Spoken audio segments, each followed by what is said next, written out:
they don't need much of an introduction to Nico Josuttis because they learned about the C++ standard library through Nico's book of the same name, and which I went on Amazon, and they classify him as a best-selling author, and that also enlightened me to, Nico has written other books too. They may perhaps have not been the sort of blockbusters, but that's one of the ways he makes his living, is writing books about C++. He has been a member of the C++ committee for many, many years, since the late 1990s, and the authors are important members. There aren't very many of them, but they're important members and contributors to C++, because they're the ones that try to have to figure out how to explain this stuff. And so they're often the early warning of, we've got a problem with the standard library or the language. And I think some of that you're going to probably hear about at this talk. The other thing I want to point out is that Nico has ties to Boost. When Boost was 6 or 7 people still at that level talking about it, Nico was one of those people. And as to sort of get ready for this talk, he unearthed a fragment of an email exchange between he and I. I have it on a slide later. It's dated July 1998, where we're trying to decide whether, because Boost had just been going, I think, since May, and we're trying to decide if he dares put the URL or references to Boost in his book, which is just about to ship pretty soon. And we're trying to decide, is there any likelihood Boost is going to last long enough to, for his book to get out there on the shore still. And we decided, I think in the end we decided it was, there was running that risk. But it was your decision, not mine. The reason Boost thrived is it caught fire with people, users primarily.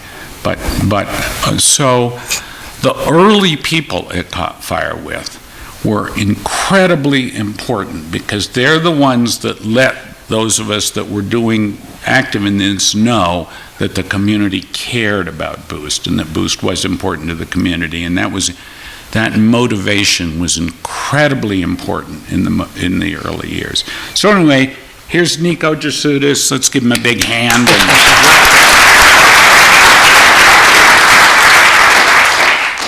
Thanks. Thanks a lot, Beam, and you have stolen the first slide, half of it.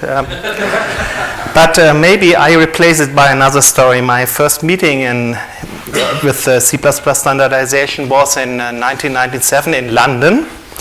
When I entered the lobby, I didn't know anybody. But I saw there's a crowd of people, and they were chatting around. And suddenly there came somebody out of the elevator. It was Beeman afterwards. And a little bit later, there came a nice woman out of this elevator. And she came there, looked at the group, went to Beeman, gave him a big, big kiss, and said to him, "Now you have to tell me your name." That was Beeman's wife, I found out. So this was my beginning of the first standardization meeting, and it was really exciting for me. I'm not a native English-speaking guy, as you probably have heard already. So a lot of things were new and exciting. And to tell you some truth, I was about to think about writing a book about the standard library, but there was already a book out, which I wrote in German. So before I wrote the English book, I wrote this book in Germany discussing the C++ standard library before the first standard was published. And as I said, I came to this meeting and I said, now people have to understand that I'm helpful. So they had, as I told the day before yesterday in the evening session, we didn't have laptops. We worked with papers. So there was one task asking, well, here we have a bunch of paper and we missed the page numbers. So I said, yeah, I can add page numbers. I thought this is not a critical issue for a German guy. It turned out I was wrong. Because what we learn in school is not that you spell English digits different than in German. So guess this was a paper, this was not the original. I added my understanding of what is a 1 or an 11. You might see that, well, most Americans might think, oh, this is a 7 or 77. And it turned out that during the meeting, when it happened once that somebody said, oh, please look at page 11. And they said, oh, this is crapped. These page numbers are crapped. So that was my first lesson. So that's, for example, 17 in Germany. And by the way, that might be the moment, if you just see this on the desk, where Bjarne Stursup came around and saw my book with some bunch of paper above it, and he only read Die C++.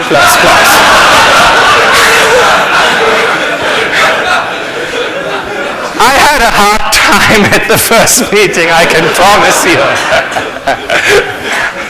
So yeah, so that was the beginning, and as Beeman already said, or as I always said, English is not my native language. Another thing I have to say is I'm not a C++ expert or core expert. You are probably a lot better than me. I can be very slow, but I'm pedantic. That's good for writing books. I really have to understand things, and then I can present them. And the consequence is here, you will not learn anything from this talk, because I want to learn something from you in this talk. So I will raise a couple of questions instead of answering them. Okay, so Beeman already told the story of this slide. By the way, that was the first two places where I mentioned Boost inside this book. One was about shared pointers, and the other was about compose function objects. These are the only places where I asked him for permission to discuss it. Okay, so you all know the role of Boost we have now, and however, maybe it's not clear how essentially good it is, and I think how it contributes to the success of C++ 11, 14, and 17. This is a current picture without the boost here, how we work in the standardization groups. And as you can see, we have 13 working groups which discuss new features and new libraries. And then we have the evolution, the new stuff for core and the new stuff for the library. Then we have the guys that just do maintenance for the existing stuff in core and for the existing stuff in the library. And then we have the full committee. And whenever we decide on something, ideally, if it's a library, ideally we have an implementation in Boost. Then this went to a working group, say the file system working group. So we start to standardize it. Then we, in the general panel of the library evolution group, and in library we look at it, we approve it, and finally we vote on it. And this is working very, very well for new libraries. The reason is that most of these libraries exist already in Boost. So that process works very well. However, we also have new language features in C++. And there we take the other path. And there we have a problem, because it's not easy to implement a new language feature, to get some experience and to understand whether we design it well or not. So there might be some implementations in compilers, and usually we ask for it. So is there some implementation experience for no except in some library? And but that comes very late. And the really bad thing is when core people decide on something new, this usually has an impact on the library. And that means we have to adapt.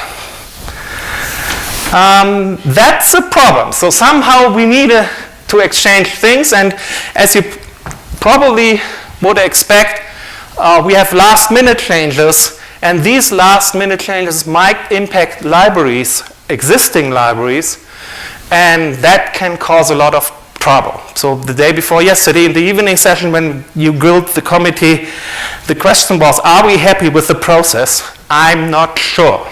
We have a problem here. And I give you some examples where this occurred. So this is a timeline for C++. Let's look what happened with C++ 11.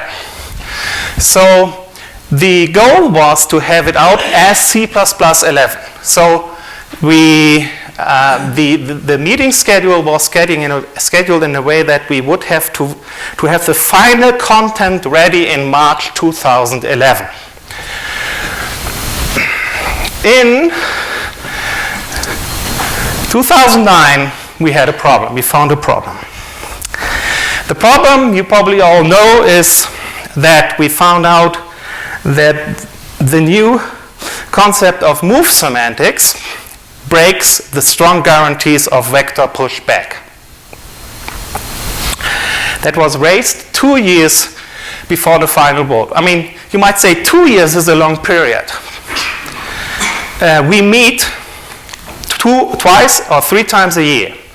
And most of us do the work for changes not as a major job, just when they have time to do so, maybe as part of their job or maybe as part of their free time. So that means we have found a significant problem, and we have 3 or 4 more meetings time to fix this problem. So first we had to discuss this problem in detail and to find out how should we deal with it in general, especially in the language. So as a result, 1 year later, we voted on adding the new keyword no except as a consequence of dealing better with move semantics and exception guarantees. That means we have 1 year left to deal with no except in the library, in the existing library. And by the way, this was just the approval to have the new keyword. The next meeting in August, there was still on the agenda final clarifications on no except. That means we more or less have at most 2 meetings left to understand what this means for the library and then make the appropriate changes. My battery is low. So we had a problem. We started in a big chaos to add no except here and there, and that could be fine. We had a couple of proposals. We did the best we could. And we came to a moment where we said, that doesn't work that way. We need at least to have some idea, some guidelines, how to deal with no except in the library. So how to apply this new language feature. There's one of those guys who made the go and rescued C++ 11, John. Thank you very much. Because John and Alistair, they worked on it and they started to provide a policy or guideline how to apply no except. They first wrote a paper, we need that policy, and then they wrote a paper, this is a policy.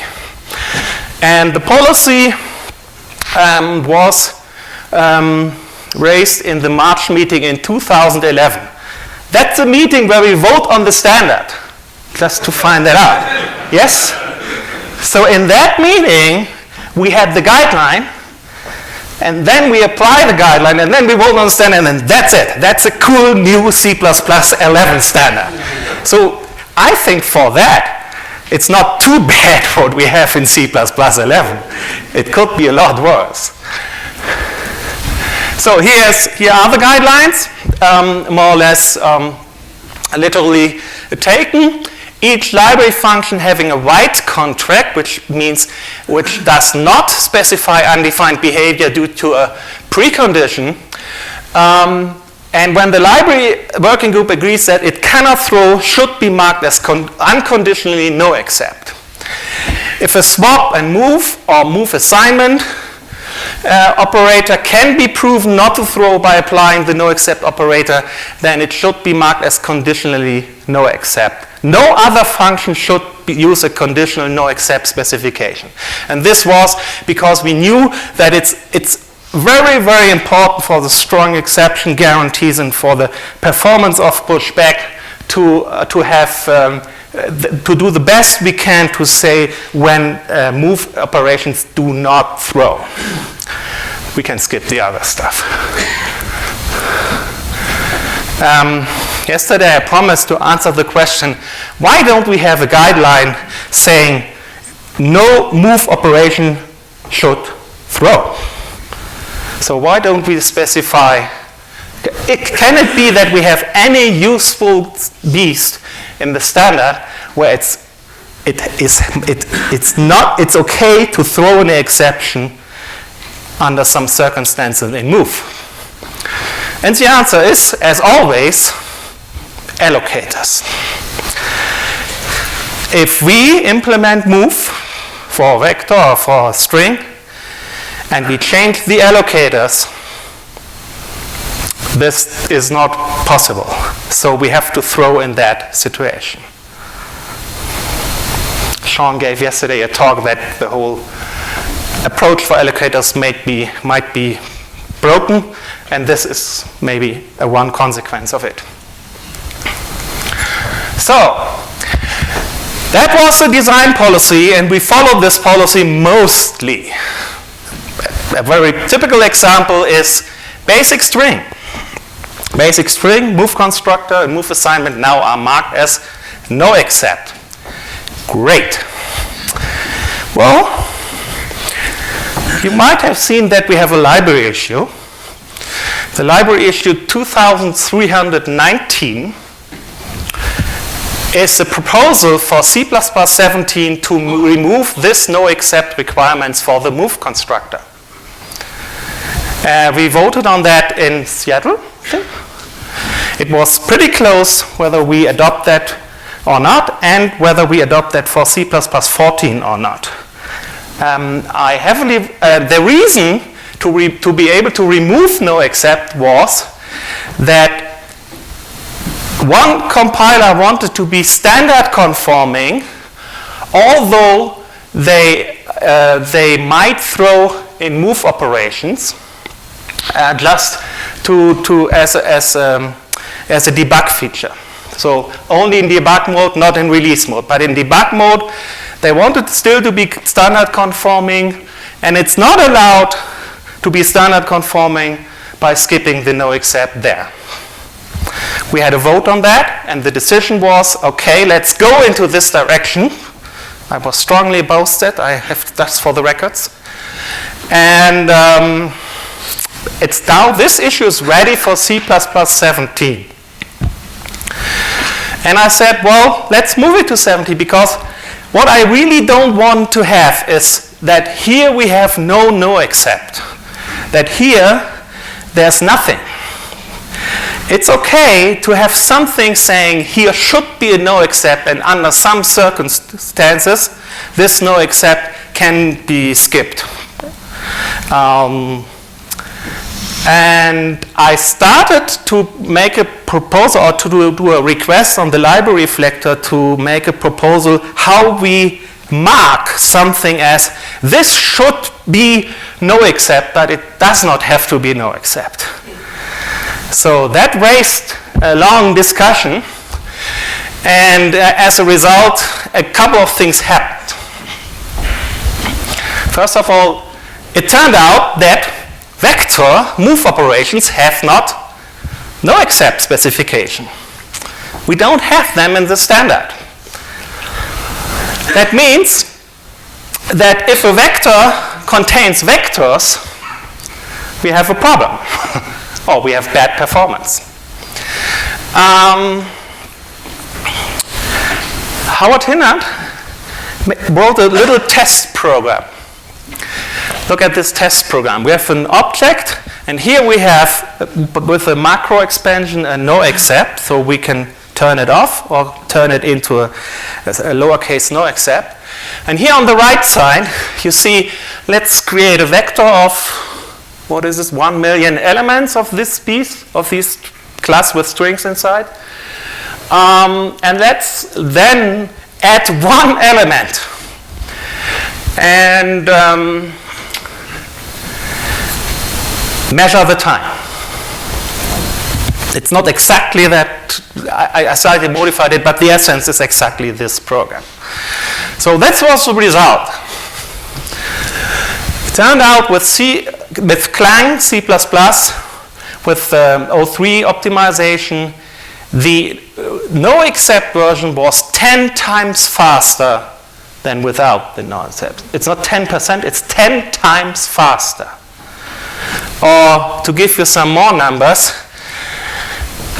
without no accept, on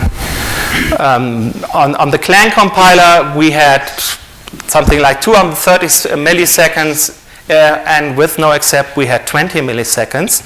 I ran the same test again today, this morning, with G++49 on a different machine. It's not a proof that G++ is 10 times faster than Clang. So I had these measurements. I couldn't get any useful number for the no accept version. But when I raised to 10 million objects, I again got something like this factor of 10. And then I tried 100 million objects, and I got a core dump. Okay. And it's, by the way, I put a try-catch bug here. It was not a standard exception. There's something broken inside then. Okay. So these are huge, huge numbers. And that changed a lot in the discussion of the library team. And now we agree all, I think, that we will change this recommendation to remove no accept from string move operations, and we will add no accept to vector move operations for C++ 17. Which, however, raises the question, how do we deal with the other containers? So how do we deal with stack, list, associative containers, unordered containers? We don't agree on that now, according to the discussions we have. So it might be that we still want to have something like, can we specify in the standard something like, this should be no accept, but you're not required to.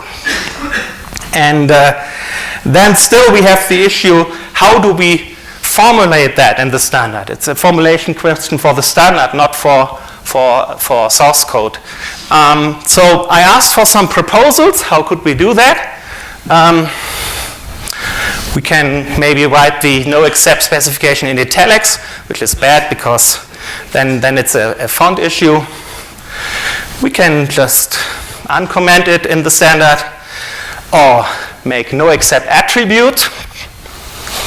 Some form was discussed of no accept depending on the ndebug, which also has its problem. I come to that in a moment. No accept properly.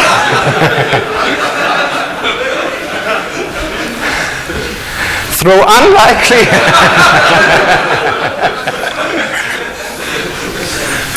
And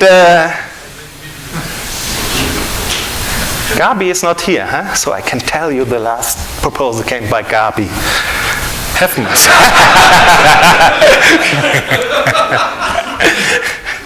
Okay, was there a question? Or? Currently, compilers have flags that turn off standard features and therefore make them non-conforming. Why can't those compilers do effectively the same thing? Yeah. in web mode? The question is, we already have features that make compilers non-standard conforming. Why don't we deal with that? This was discussed in the reflector, and we have strong opinions in both directions. So one opinion was that in the compilers, a lot of people use debug mode and as a default mode, at least during development, but even sometimes in when the system runs. So in this case, it's important for them to be still standard conforming. But that's a valid argument. So some of us raised the issue in the committee that certain compiler vendors' debug modes were already non-conforming. So what the heck was the issue here? Yeah. Exactly. I don't repeat it for the record. It's okay. So because I have not enough time. So it's not over yet. So one thing in the discussions about that, one thing that was proposed was, should we add the no-except guidelines as follows? If the move constructor has a no-except specification, then the default constructor should have a no-except specification, because they are more or less twins. It's more or less they jump into the same state according to how move semantics is currently defined in the standard. Yes, this was also discussed a little bit, but for example, one counter argument was, I cannot find anywhere in the allocation requirement that if the allocator is default constructible, that it is no-throw default constructible. So again, the allocator raises some interesting questions. So we might come up with something saying, so the default constructor of vector is no except if the default constructor of the allocator type does not throw. That's something we have to discuss.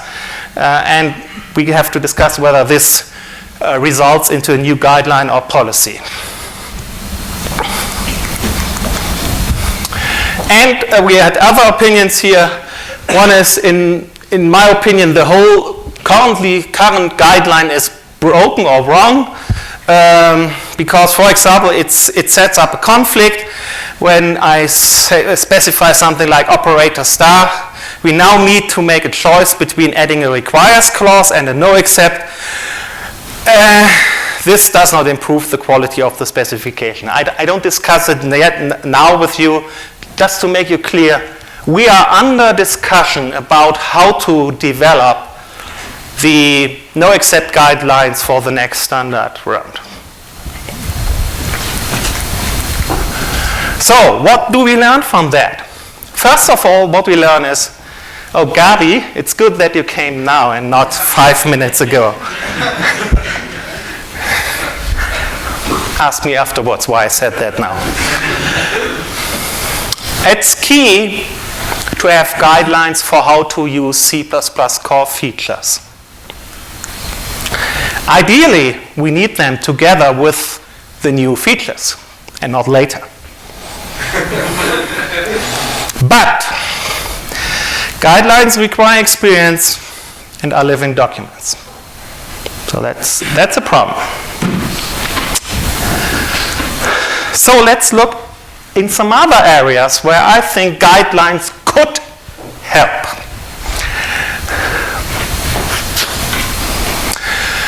Initializer list and explicit.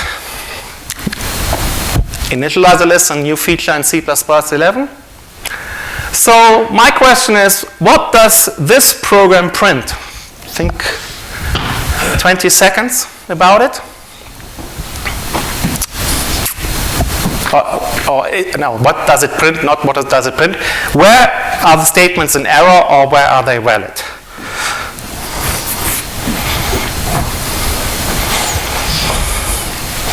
Okay, the first two guys is clear. This is not the default constructor, this is a function declaration.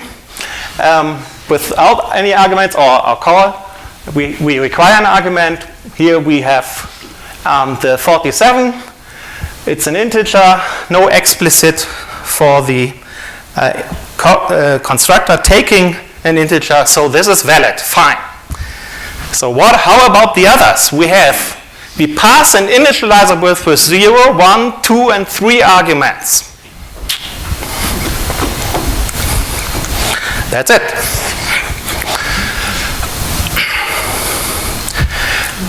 The initializer list is explicit, so there's no implicit conversion from an initializer list to P, what is required in foo.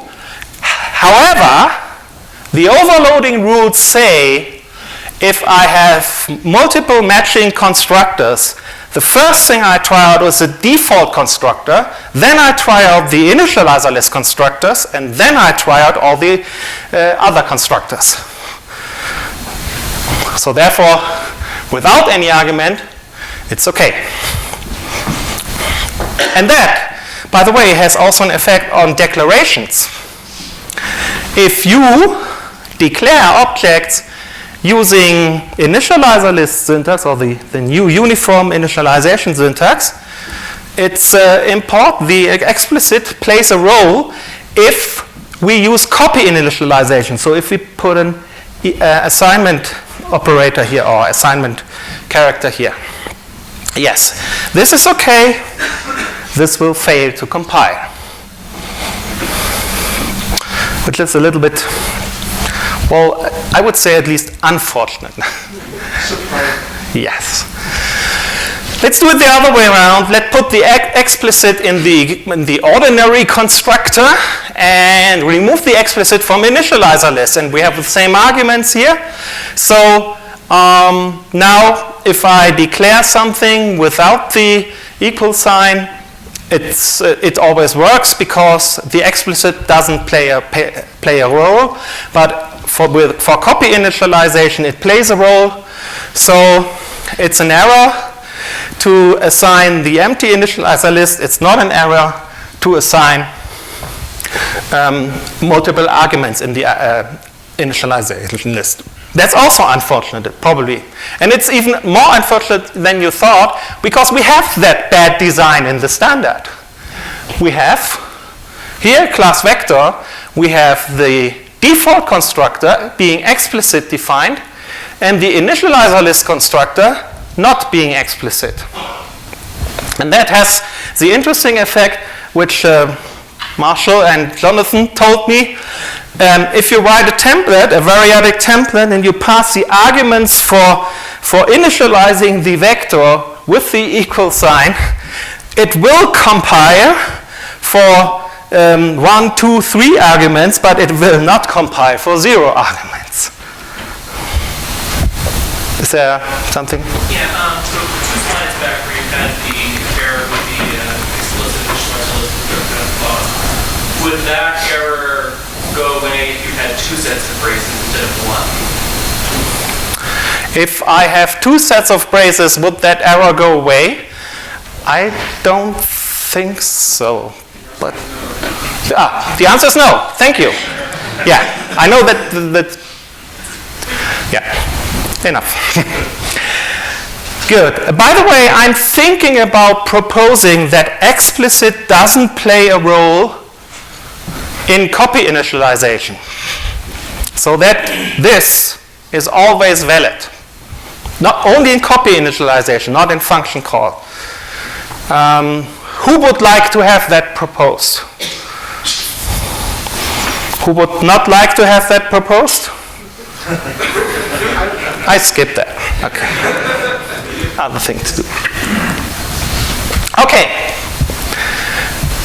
Yeah, so we have library issue 2193, where we fixed that for C++ 14. Last minute change, was it? Right. If the old one had to be explicit because otherwise you could implicitly convert an allocator to a vector. and that was that. Yeah, exactly. So the reason it was explicit was because of the allocator, and we don't want it to have an implicit conversion of an allocator to a vector, which could be a nice feature to confuse people. So we split up these functions in two. And by the way, this is a problem we fixed in all containers. But we have more. I mean, it's an interesting question. Look here, the vector taking two input iterators is not explicit. So there's an implicit conversion from two iterators to a vector. Is that a good thing or not? I'm not sure about that. Marshall? I'm not 100% convinced that it's a great thing, but it's far less dangerous than the single argument implicit convergence. So you think your argument is it's always more danger if we have a single argument conversion, because there we don't need the curly braces for initialization. Yeah. Good. Okay. So this is something we might also discuss. Do we need guidelines for how to deal with explicit? Well, I think we need guidelines for that. And a different question is, what should be written in these guidelines? I'm pretty sure that one guideline should be the default constructor should never be explicit, and the initializer list constructor should never be explicit. And any other constructor should be explicit if the values don't fill directly the value of the object. So the passed arguments don't fill directly the value of the object. So if the parameters affect behavior instead of core content, then there's something we have to discuss. And then we can discuss, should this rule apply only to one argument or to multiple argument places? Yeah. And by the way, as a side discussion, we might think about, shouldn't we always declare the default constructor separated from all other constructors? That's also something we have to discuss. That might raise the number of this constructors. Tuple has already 18 constructors. So there might be some bad consequences. And by the way, it's an interesting question. Which of these constructors should be explicit? And some nice counterexamples of strange behavior caused because some are explicit and some are not. That's for C++ puzzle books. Okay.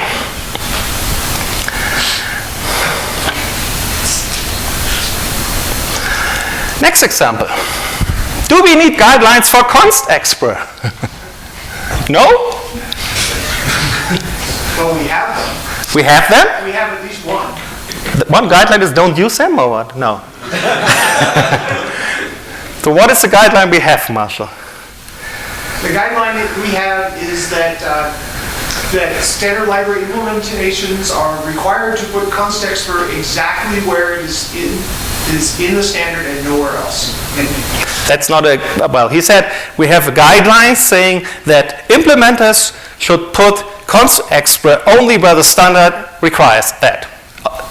If and only if the standard mentions that. That's, by the way, a different rule than for no except. Absolutely. So we have different rules whether there's freedom for compiler vendors to add no except and to add const expr. So that's not a guideline. That's I would say that's the question: is it standard conforming or not? So the guideline we need is: so where do we put the const expr in the standard library? And there was recently a thread about that, a discussion in the library working group or in the library reflector.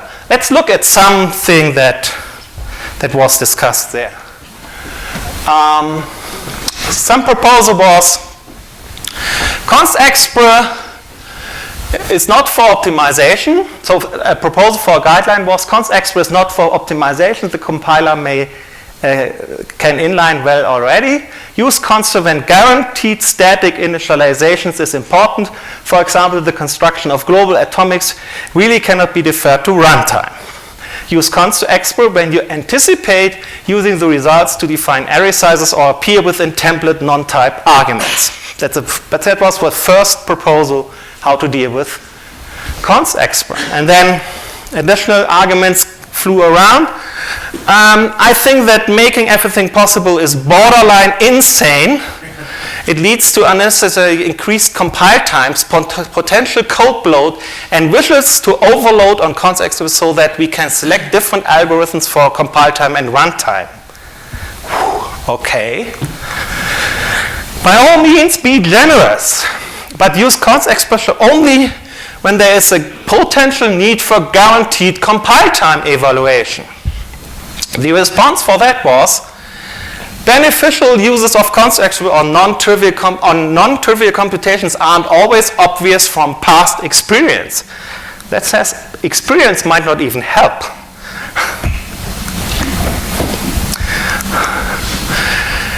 There seems to be a potential need for everything that can be const expr to be const expr, and that's exactly an impression I have. How do we gain confidence that nobody is going to need to use some function in a static initializer? So this is raising the question, shouldn't we place const expr whenever we can and whenever it is allowed? I saw someone asking if main could be const expr.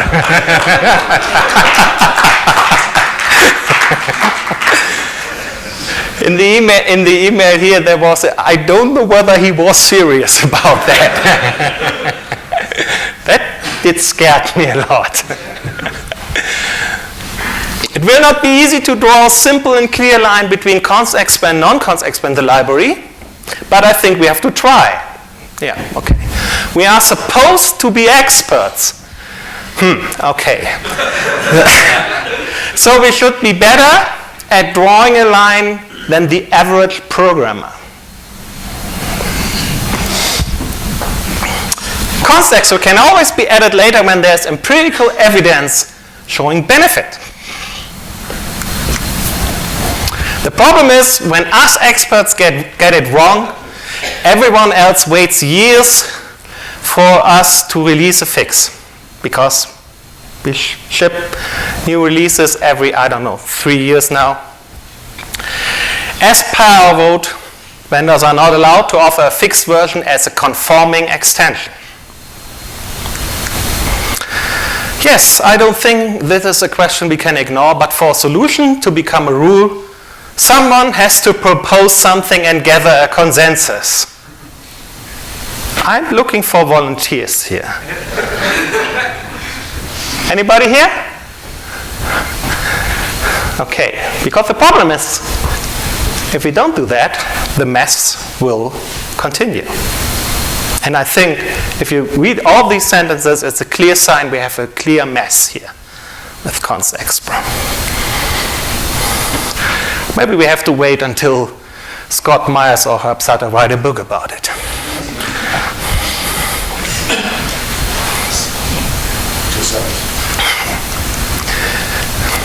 Another example. I start with a question. Which library function has changed with each and every C++ standard? So we have different versions in C++, 19.8, 03, 11, and 14. The constructors for standard vector? The constructors for standard, but that's multiple functions. Just one function.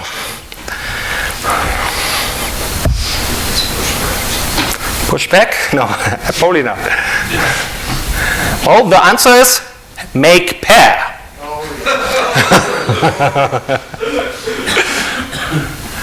So we started in 98 with this approach.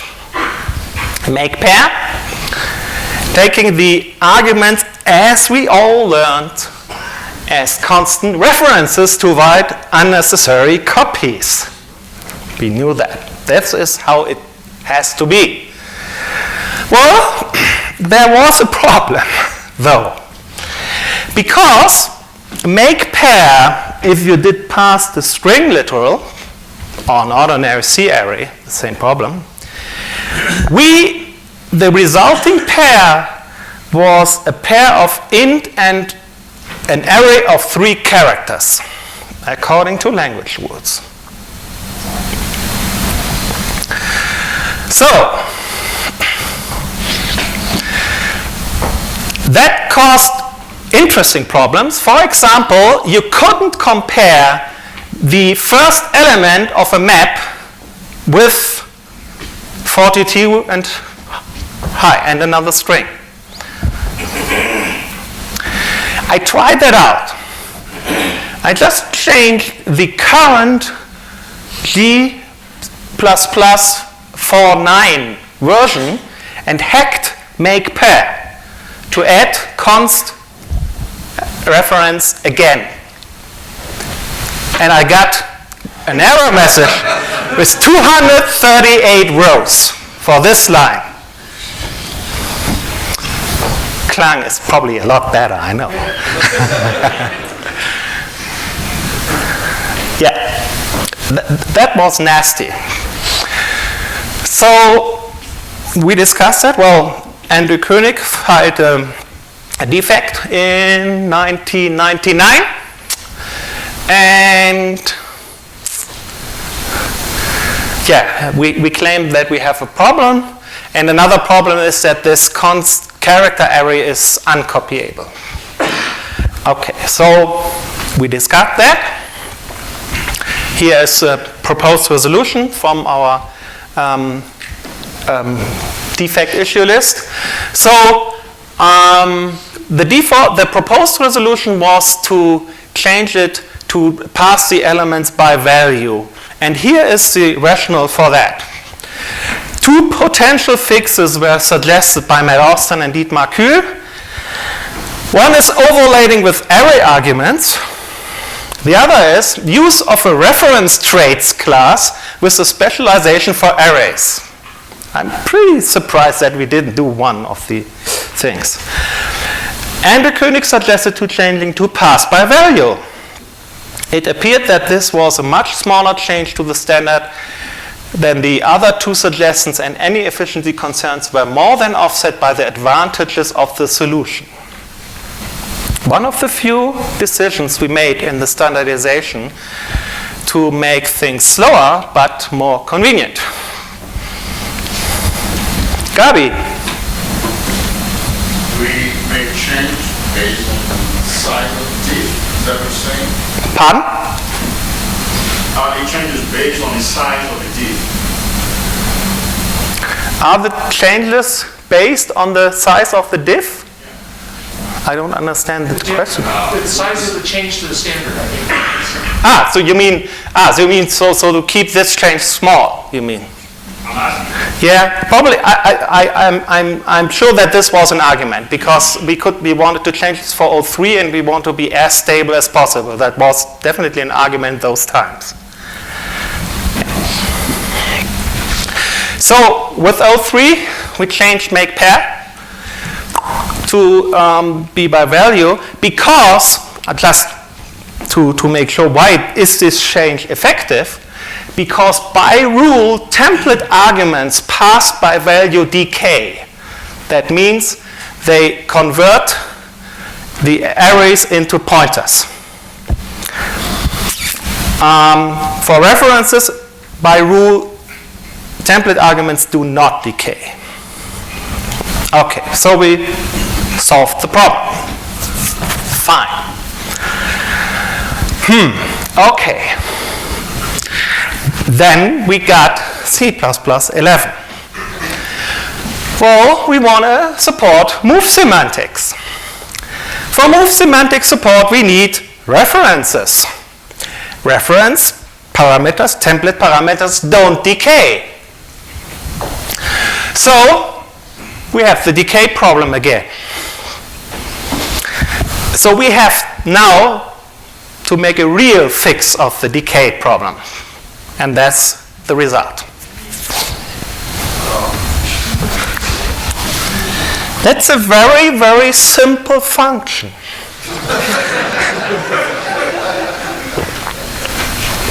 Are you able to maintain make pair anymore? Well, you are probably. Even Marshall is able to. Yeah, so we have type trait, std_decay. Well, colon type name, of course, because type is a type.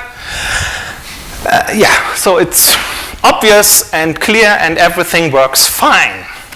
I should mention just for completeness that we do more than before, because the standard decay trait also strips const validate qualifiers, which the inbuilt library language rules do not.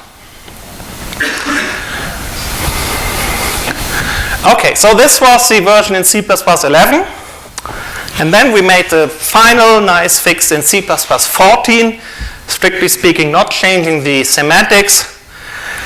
Instead of writing type name std_decay t1 type, we just have to write dkt, because dkt is a new shortcut for decay type.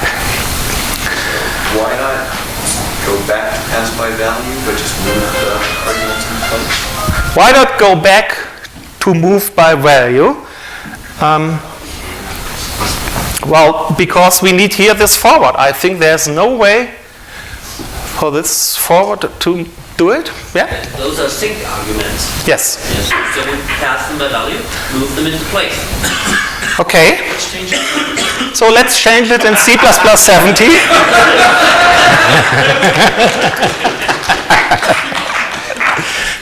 Yeah.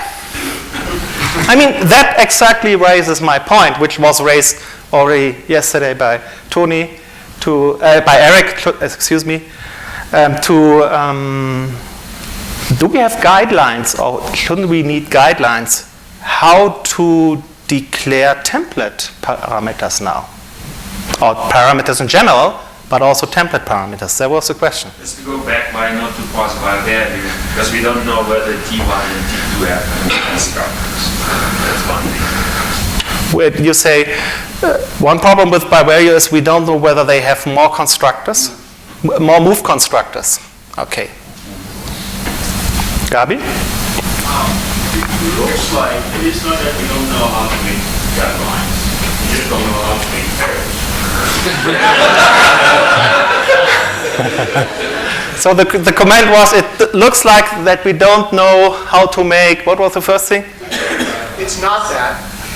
So we only don't know how to make pairs. That's what you say. Okay. I don't think that changing it to take by value would work, because we don't actually know that T1 and T2 are value types. They could be references already. So the argument is the past arguments could already be references. So if you force move them, you've stolen them without value. But you still have a copy of it.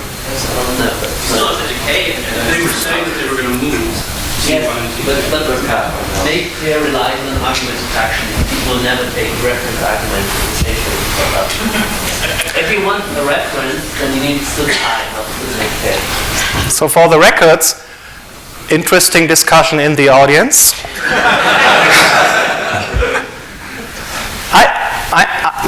I'm close to understand the details here. I mean, I got some arguments by Eric yesterday. I'm not the expert here. But what I say is, I want to have a guideline. That's my point. By the way, there's an interesting trick, because you always have to write twice now the return type, one here and one in the return statement. So a nice trick used by GCC is that one. Introduce a third template argument with the default initialize it by this return value, and then use this third argument twice. But if that's the C++ 14 version, make it auto. Yeah. If that's the C++... The C++ 14 version, make it auto, remove the return type. Okay, make it auto. Yeah, that's something we can do now. Yeah, so there are a couple of reasons now to change make pair for C++ 17. Okay. But actually, this is not done in GCC because Jonathan, I asked Jonathan about it, and he only used this red trick internally because he said, if I do that, some clever programmers will find out that there's a third argument and will explicitly pass arguments to this third argument. Yeah. Sneaky little buggers are the programmers. Yeah. By the way, just a side note for those who are still using VI or Vim, to be able to program that, there's an auto command to find out the matching closing angel bracket for templates. So, yes, the problem is we need guidelines for how to pass template parameters, or in general, for how to pass parameters. Maybe something like, if you know that this slide I prepared before I heard Eric's talk. Maybe or after discussing it in Seattle in a beer round, I should say. If you know that the object is always cheap to copy, then pass by value. If it might not be cheap to copy, you have to make a choice. If the expected type is likely to be an R value and is movable, then you call by value so that the caller passes temporaries or uses move. If it's not cheap to copy and not movable, then still take by value and let the caller use stdref. Otherwise, use const L value references and think about whether and where to decay. If you return something in the argument, use a non-const L value reference, and if you have to pass move semantics into other parts of the called function, declare a universal reference and forward, and think about whether and where to decay. This is probably not correct. I know that from what I heard here yesterday, for example. But this is a starting point for discussion. Eric, yesterday, thanks for allowing me to show this slide. He had other recommendations now, similar but slightly different. And the most interesting different recommendation was if there's something, an input-output argument independent from whether it's a template or not, use a stateful algorithm object. I don't explain details now if you haven't been in the talk. So the whole point I have, if I need guidelines.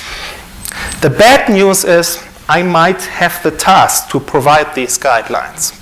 Well, not me, but my co-author, because as you probably know, I'm also one of the authors for C++ templates, and we are about to preparing a new edition, and probably in a new edition we have to answer this question.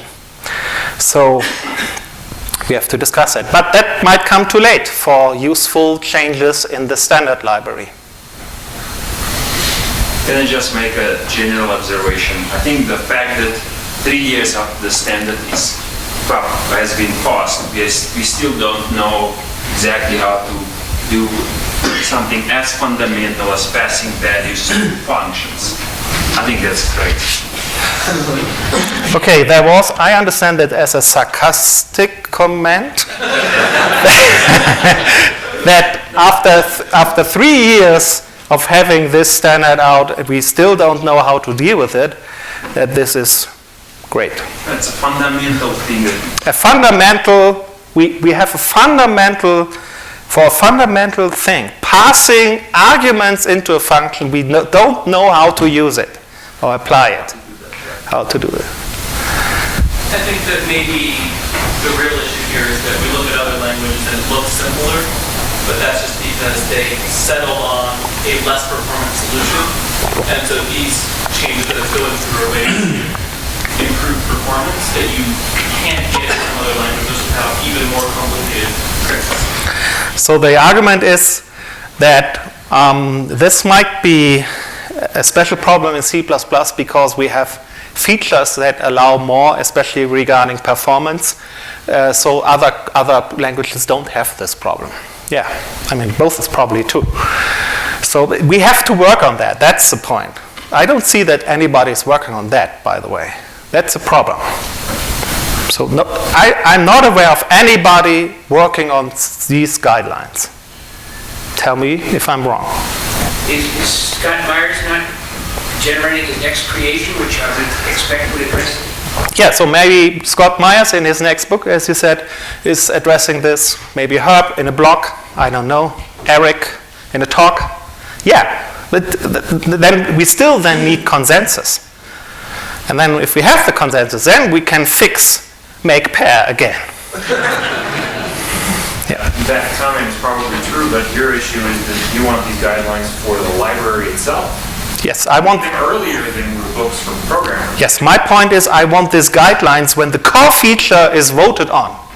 So when we vote on move semantics and universal references and auto and decal type of auto, I want to have these guidelines, which of course is only raises a couple of problems. One is these features might not be implemented yet in a compiler to make some experience and some measurements.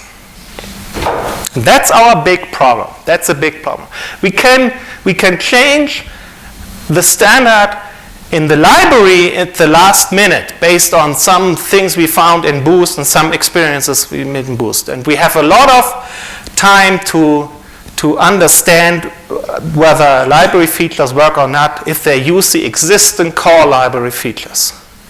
But when we introduce a new core library features, we have a problem. And I don't know how to deal with that. I mean, we can say any new core language feature is only valid one standard later. So C++ 17 is only for library features. What we discuss now as core features will become, after we have voted it this year, it will be valid in C++ 20. I don't think that's a good solution, but it's something to think about. Why not split the library process from the language process? Why not split the library process from the language process? But we have it split already. I mean, that's a problem. It's not a new problem. I have worked in a project where we said, so some people work on the framework and some people work on the application of the framework. And you usually build your release for the framework guys earlier than the other. So, but I mean more split the ISO approval process. The ISO approval process. So the suggestion is maybe we change. Well, maybe we make the ISO approval process to say we have core fixes and then we have library fixes and they are independent from each other. I'm not sure that this is a good thing because there is some relations between core language features and the library.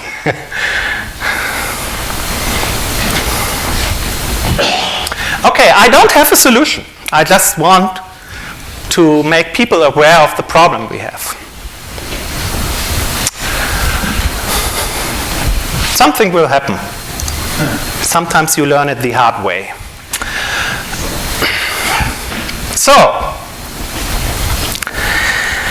my message here for this group is it's key to have guidelines for how to use C++ core features or significant C++ core features. Ideally, before we have to adopt them in the library, which is way before Scott or Herb write books or blogs about that. Michael. So, I think the problem goes further than just lack of attention at the design level. Sometimes these guidelines cannot emerge until you have seen the whole thing. Many of the problems we've observed is an interaction, say, with move semantics with no exempt. When we put that in context, we add that with another one, with auto, with templatized default arguments. Now, some of those might not even have been invented. Yeah, you say it's hard to, because some of these features interact with each other, and I would think. But by the way, this is nothing new. We had that in C++ 19.8 already. if we would have known the consequences of namespace, we wouldn't have that feature in that way in C++ 98. So one Or at least ADL, yes? Just to follow on, one possible suggestion is, it's great to wait for the book, but maybe one possible suggestion is that the standard has this TR process still, different than the TS process, which maybe you'll explain, and I can invite if you want to know. And maybe we need maybe the standard should spend some time gathering people together to build a TR on the guidelines after the emergence of a new standard, and given sufficient time and experience. So you said that maybe we use a TR, which is a technical report, and as an extension to TS, technical specification, to make a two-step approach here. Yeah, I don't care about the details here, and I just want to, maybe I should say something. This problem, to some extent, is natural. So the least thing I want to make sure is that you know about this problem. And the other thing is that we care a lot more for having early guidelines, so that we are interested in guidelines, especially when we add new core features. It seems that we have a lack of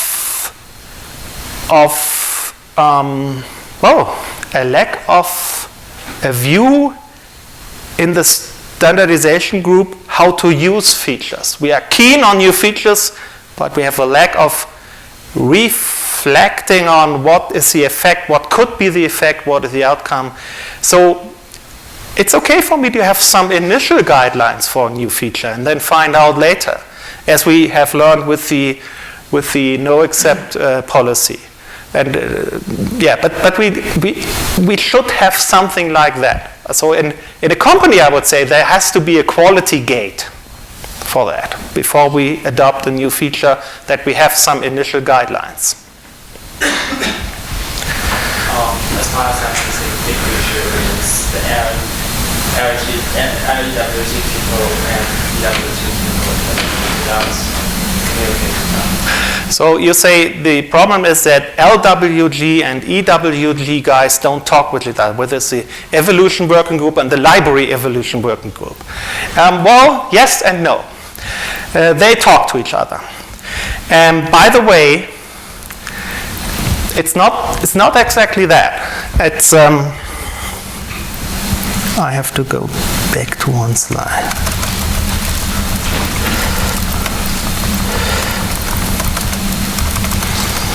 Hello, there.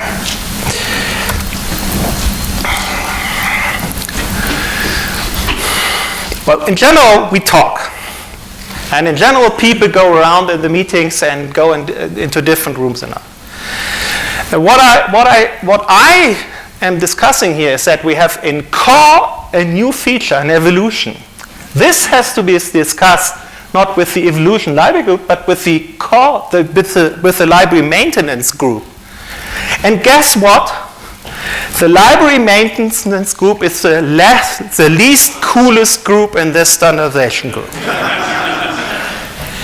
We have sometimes problems to find enough people to get a quorum, which means we need something like 6 people.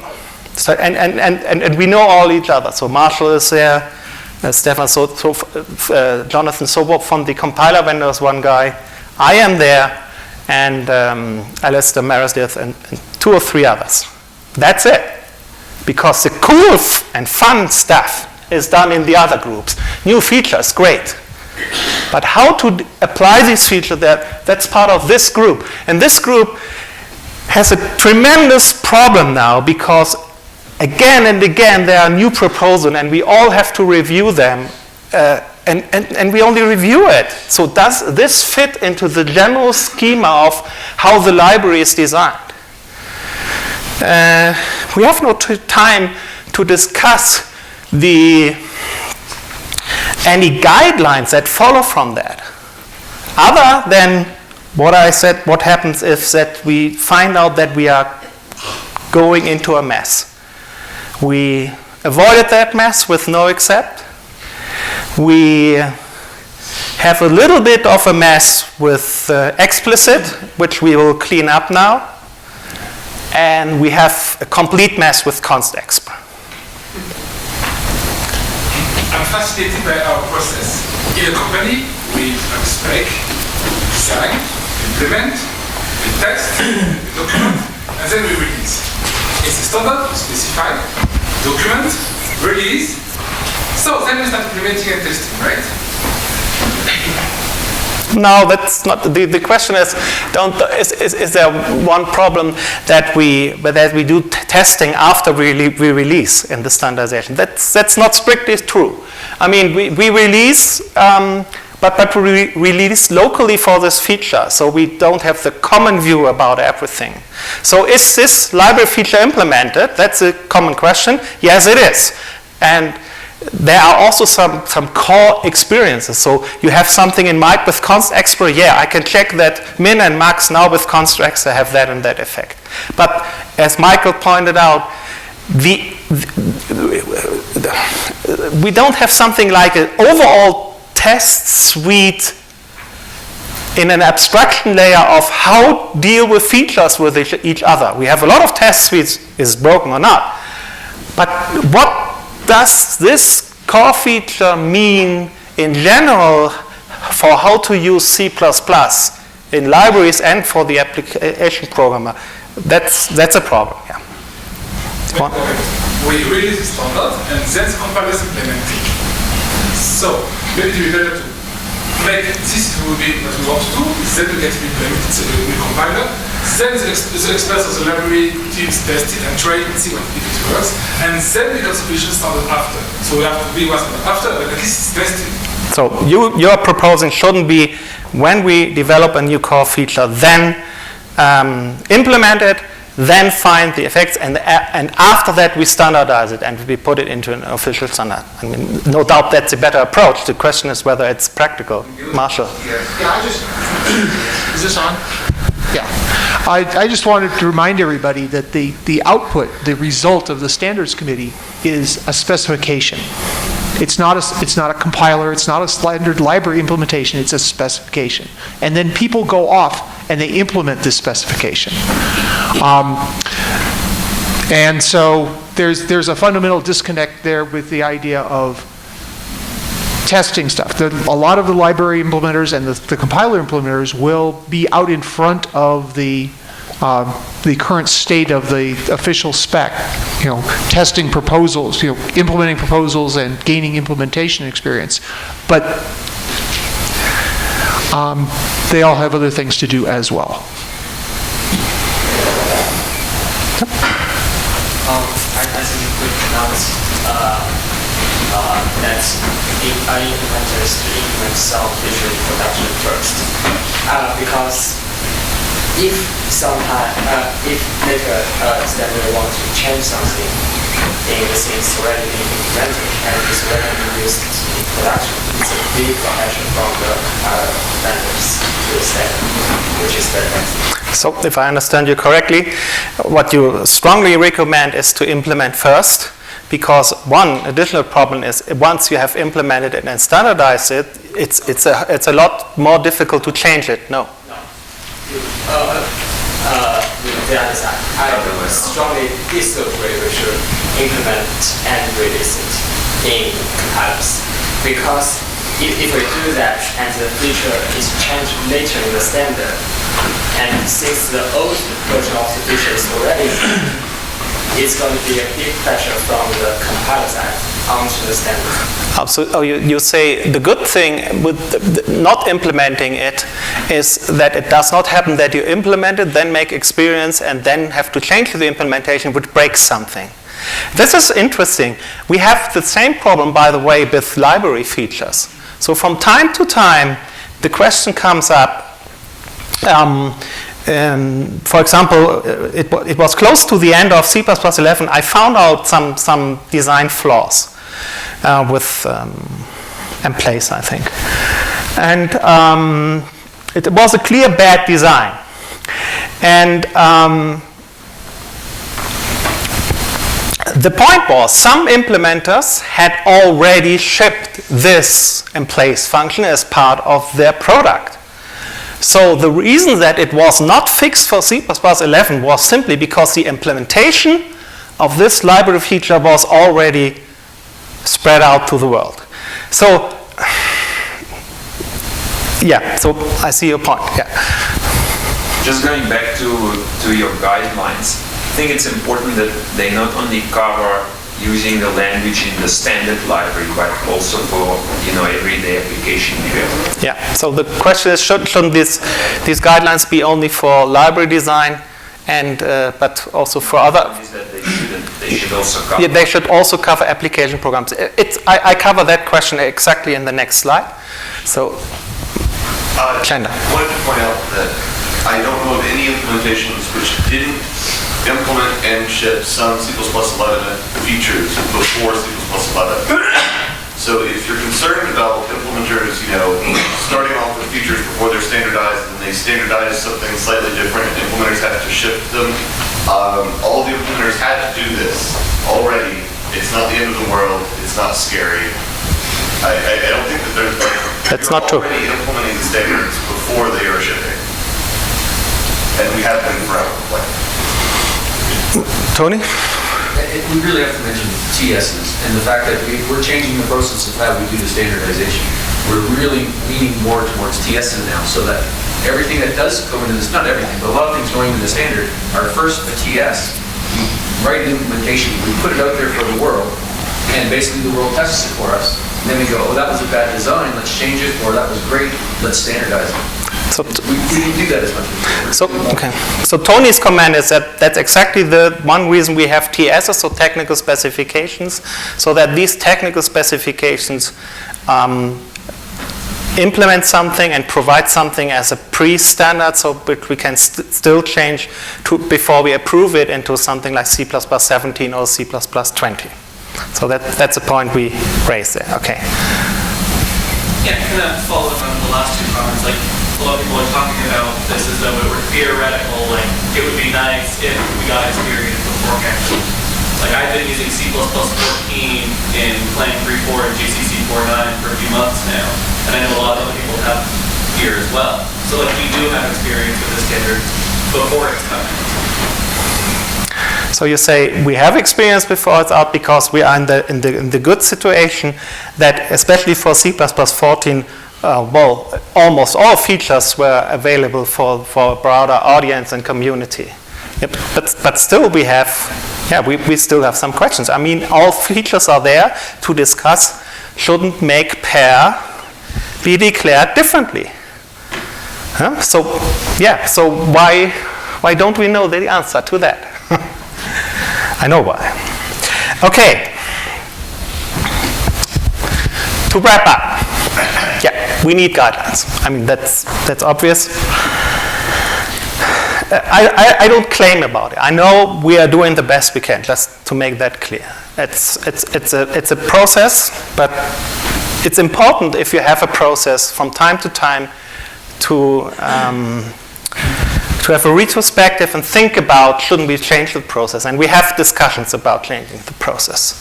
But I think these are concrete needs I have now, especially for writing my books. But which means to explain it to you, as others have. Gabi. As a community, I think we're too risk averse, thinking that if we don't take chances, then we might be imperfect. I don't believe that. Look at the C community. They're not releasing standards every 3 years. Do they have a perfect standard? I don't think so. If I understand you correctly, you say that if we would have changed the process, so to review and try out and things, we would still not be perfect. Yes, and I totally agree. Yeah. So it's a living thing. All my point is, we have a need now for something, and I don't even know where to raise this need. I will probably, for the next meeting in Rapperswil, my plan is, it's 1 week left, to have a new version or to fix no except guidelines and to provide a first draft to fix explicit, because I understood that topics good enough to at least suggest the obvious things that should be fixed. But for the other stuff, I'm looking for volunteers, yeah. Well, just to kind of in some historical perspective, did we have the same problem with exceptions and doing safe exceptions when the earlier version of the standard came out? It took a couple of years to realize that. Did we have the same problems with exceptions, or did we have the same problems in the past? Yeah, I mean, there's a reason why we have no except now. It's not only because of move semantics, it's also because exception was broken. Actually, I remember the last meeting before we finalized C++ 19.8. We had a but we had two big discussions. One was auto-pointer, and the other was could exceptions do exception, or does the exception handling specifications we have, do they cause runtime penalties in the case when we don't throw an exception? So is there a penalty we pay? And the assumption was that we are able to implement this technique so that there is no runtime overhead in the good case, which turned out to be wrong. And same, by the way, for auto-pointer. Can we deal with move semantics in auto-pointer? There was an interesting paper, Beeman, you will remember. That was really the last decision, I think, to say that. So I think some compiler guys created some rules where, yes, this should work, this could work. And it turned out it didn't work. Yes, so we have made this mistake already. As I mentioned, namespace already. Yeah, it's not a new problem. And we still can live with it. So I'm not asking for perfectionism. Yeah, we still have a good standard. We are still making a lot of progress. I just want to move the focus a little bit on something where I think we need more focus on. So you've raised, so who are the guys who need these guidelines? And yeah, in fact, the discussion is, don't we need different guidelines? So one thing is for library implementers or for the standard library implementers. And by the way, I mentioned it the day before yesterday, we have the interesting effect that we have two kinds of libraries now. We have the foundation libraries and the libraries on top of them. Foundation libraries to bring more or less the core data type, something that you might consider as fundamental data type in a broader sense. So like vector, string, maybe thread or something like that. So and then on top we might have new implementers, maybe not in the standard yet, but this is changing, I think. But especially outside the standard for people who write libraries or frameworks and using these foundation classes. And then we have those programmers who implement classes and utilities just because it's for their business application. And then we have the ordinary application programmer. Maybe the upper two groups are the same, I don't know. So the interesting question is here, and that's correct, do we have the same guidelines or different guidelines for these different groups? And the other question is, which group has to know and understand which detail? So what I presented here as problem and features and discussions we had, do I have to present these discussions in a tutorial for ordinary C++ programmers or not?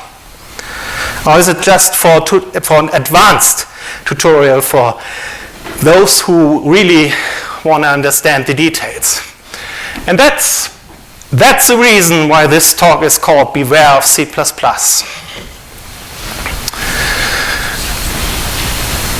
I think if I'm going to be asked which problems mentioned in this talk should know or be aware of The ordinary C++ programmer, the answer is too much. So there we still have an issue to make things better and to hide the lower layers with some abstractions on the other. But we have improvements, no doubt about that. Thank you very much.